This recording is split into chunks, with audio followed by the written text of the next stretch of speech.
तो यहाँ पे हम डिस्कस करने वाले हैं इंडियन पॉलिटी का एक बहुत इंपॉर्टेंट टॉपिक जो है प्रीएम्बल ऑफ द कॉन्स्टिट्यूशन।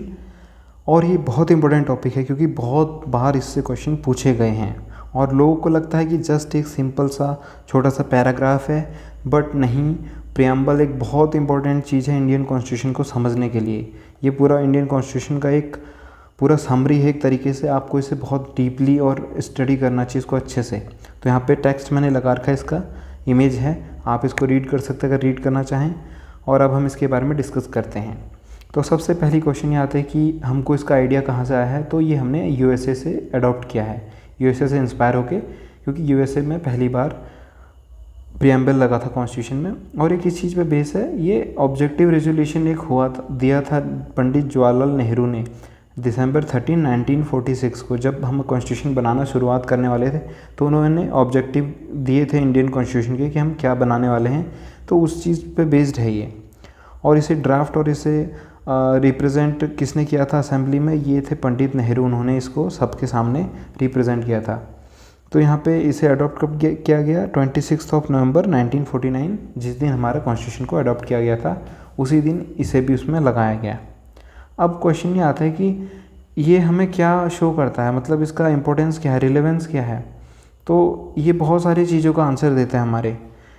तो ये सबसे पहले क्या शो करता है, हमारी अथॉरिटी, जो source of authority Indian constitution का, उसको शो करता है।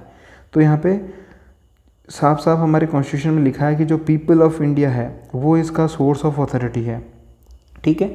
और ये नेचर ऑफ इंडियन स्टेट को बताता है, हमारे स्टेट का नेचर कैसा है। हमारा स्टेट है sovereign, socialist, secular, democratic and Republic. और साथ में ये बताता है हमारे कॉन्स्टिट्यूशन के ऑब्जेक्टिव क्या हैं। कॉन्स्टिट्यूशन के ऑब्जेक्टिव है जस्टिस प्रोवाइड करना, लिबर्टी, इक्वलिटी और फ्रेटर्निटी। ये सब को भी हम डिस्कस करेंगे आगे। और इसका एडॉप्शन का डेट भी यहाँ पे मेंशन किया गया है, 26 नवंबर 1949। यहाँ पर ये चीज़ें इसमें दिखाई गई हैं, पर इसके अलावा इसमें और क्या है, ये इसको हम अब डीपली डिस्कस करेंगे। तो यहाँ पर सबसे पहले हम इसके अंदर जो कीवर्ड्स हैं उनको डिस्कस करते हैं।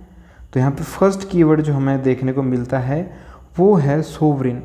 सोवरिन जिसे हम हिंदी में बोलते हैं संप्रभुत्व, यानी कि जो कंट्री ना तो किसी पे डिपेंडेंट ना ही किसी की गुलाम है। जैसे कि इंडिया इंडिपेंडेंट कंट्री है, कोई भी अथॉरिटी से ऊपर नहीं है, यानी कि इंडिया अपने सारे डिसीजन खुद ले सकता है, इसको किसी की बात मानने की ज़रूरत नहीं है। तो ये होता है सोवरिन कंट्री। दूसरा जो कीवर्ड है वो है सोशलिस्ट। सोशलिस्ट समाजवादी, इसका मतलब क्या होता है, आपने अगर मार्क्सिज्म पढ़ा है तो उसमें कम्युनिस्ट सोशलिज्म के बारे में बात की गई है। उसमें ऐसा होता है कि सारी की सारी प्रॉपर्टी स्टेट ओन करती है, लाइक जैसे नॉर्थ कोरिया, वहाँ पर सब कुछ अपना गवर्नमेंट ने कंट्रोल कर रखा है, पब्लिक प्राइवेट के पास कुछ नहीं होता है। तो इसको बोलते हैं कम्युनिस्ट सोशलिज्म। जैसे रशिया में हुआ करता था, अभी भी है। तो इंडिया में ऐसा कम्युनिज्म नहीं है, ऐसा सोशलिज्म नहीं है। इंडिया में है मिक्स इकॉनमी, मतलब यहाँ पे पब्लिक और प्राइवेट दोनों चीज़ें एग्जिस्ट करती हैं। और यहाँ पर जो गवर्नमेंट का रोल है, जो कॉन्स्टिट्यूशन ने कहा है, वो है पॉवर्टी को ख़त्म करना, इग्नोरेंस को ख़त्म करना, डिजीज़ को और इनइक्वलिटी को ख़त्म करना। ये चीज़ें हमें अपने कॉन्स्टिट्यूशन के डीपीएसपी में देखने को मिलती हैं।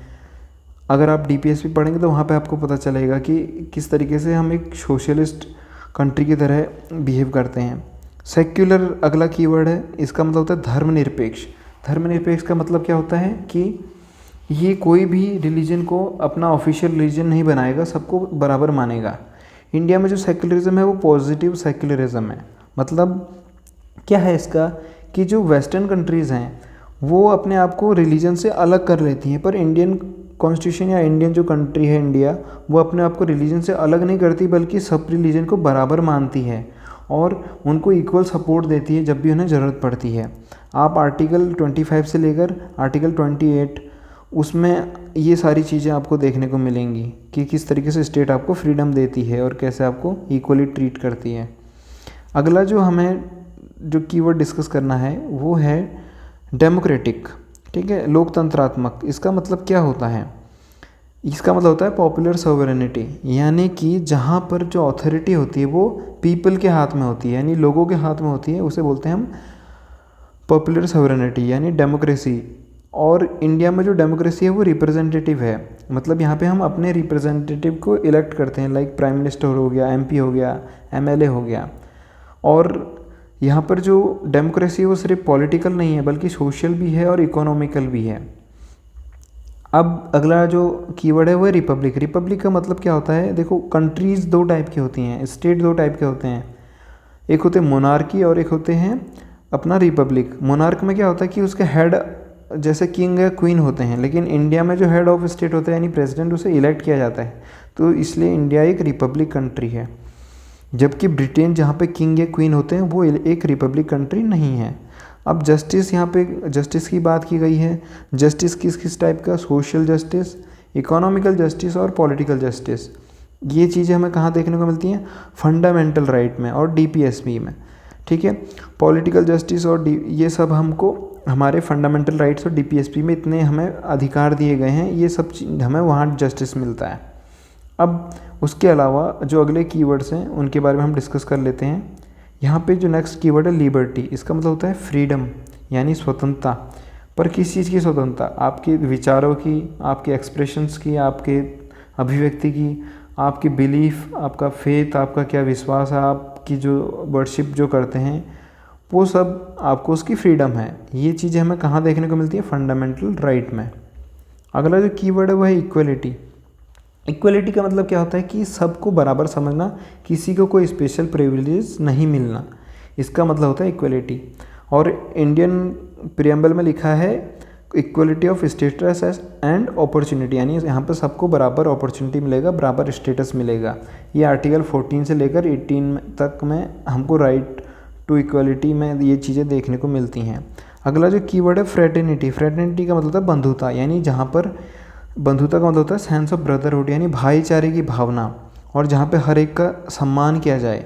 तो इंडियन कॉन्स्टिट्यूशन ये बोलता है कि हमारे को इंटीग्रिटी और यूनिटी बनाए रखनी है, यानी अखंडता और एकता को बनाए रखना है हमें हमारे कंट्री का। तो वो चीज़ हमें इस प्रियम्बल से देखने को मिलती है। अब इसके बाद अगला चीज़ आता है कि प्रियम्बल का सिग्निफिकेंस क्या है, मतलब क्या इसका महत्व है। तो ये हमें फ़िलोसफी बताते हैं कॉन्स्टिट्यूशन की, कि कॉन्स्टिट्यूशन में किन चीज़ों के बारे में बात की गई है, कॉन्स्टिट्यूशन में क्या इसका मकसद है बनाने के पीछे। और ये जो हमारे फाउंडिंग फादर्स थे, हमारे कॉन्स्टिट्यूशन को बनाने वाले, उनके ड्रीम्स को और उनके जो एस्पायरेशंस थे हमारे कंट्री के लिए कि हमारा भारत कैसा होना चाहिए, वो एक कैसा भारत बनाना चाहते थे, वो चीज़ को दिखाता है। अब उसके बाद क्वेश्चन ये आता है कि क्या ये कॉन्स्टिट्यूशन का एक पार्ट है, मतलब बहुत बार कहा जाता है कि प्रियम्बल जस्ट एक पेपर है जो कॉन्स्टिट्यूशन के साथ लगा हुआ है, तो क्या ये एक प्रॉपर उसका पार्ट है ऑफिशियली। तो सबसे पहले इसके बारे में बहुत सारा डिस्कशन हुआ था, मतलब केसेस में, जैसे बेरीबेरी यूनियन केस सबसे पहले 1960 में आया था। उसमें सुप्रीम कोर्ट ने कहा था कि एक पार्ट नहीं है, कॉन्स्टिट्यूशन का एक पार्ट नहीं है। उसके बाद ये नेक्स्ट केस जो था केशवानंद भारती केस 1973 का, उसमें बोला था हाँ ये एक पार्ट है कॉन्स्टिट्यूशन का। और उसके बाद LIC ऑफ इंडिया केस हुआ था 1995 में, वहाँ पर इन्होंने और अच्छे से इसको ऐड किया था, बोला ये इंटीग्रल पार्ट है, मतलब ये बिल्कुल कॉन्स्टिट्यूशन का एक अभिन्न अंग है, उसे हम बिल्कुल निगलेक्ट नहीं कर सकते। और आपको कुछ चीज़ें यहाँ पे ध्यान रखनी चाहिए कि जो प्रियम्बल है ना तो ये सोर्स ऑफ पावर है लेजिस्लेचर के लिए, ना उनके लिए कोई प्रोहिबिशन है, यानी ना तो ये पावर देता है लेजिस्लेचर को कोई, ना ही कोई उनको रोकता है, मतलब उनको प्रोहिबिट भी नहीं करता। और जो हमारा प्रियम्बल है वो नॉन जस्टिसिएबल है, यानी कि ये इन्फोर्सेबल नहीं है, आप इसे सुप्रीम कोर्ट या कोई भी जुडिशरी इसको इन्फोर्स नहीं करा सकती है। और इसका इंडिपेंडेंटली कोई इफ़ेक्ट नहीं है, मतलब इसका कोई लीगल इफ़ेक्ट नहीं है इंडिपेंडेंटली, यानी ये अगर सिर्फ इसके बिहाफ पे कोई डिसीजन नहीं लिया जा सकता, इसके और अंदर जो आर्टिकल्स हैं उनको मिलाकर कोई डिसीजन लिया जा सकता है, तो इसका कोई लीगल इफ़ेक्ट नहीं है, आप इसको लेकर कोई लीगल क्लेम नहीं कर सकते हैं। अब उसके बाद आगे क्वेश्चन आता है क्या इंडियन कॉन्स्टिट्यूशन को अमेंड किया जा सकता है, प्रियम्बल को अमेंड किया जा सकता है। कॉन्स्टिट्यूशन तो हमें पता है कि 368 के हिसाब से अमेंड होता है, पर क्या इसको भी अमेंड किया जा सकता है। तो यहाँ पे इसका आंसर है यस, इसे अमेंड किया जा सकता है।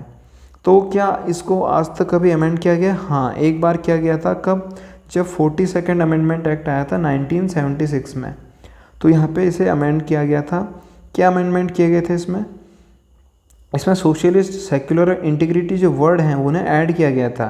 ये वर्ड शुरुआत से नहीं है हमारे कॉन्स्टिट्यूशन में, तो ये ज़रूर ध्यान रखना कि ये 3 वर्ड बाद में ऐड किए गए हैं, ये शुरू से ये 3 वर्ड नहीं हैं। आपको ये क्वेश्चन एक बार आया था कि कौन से वर्ड डाले गए थे, बहुत इससे रिलेटेड क्वेश्चन आते हैं।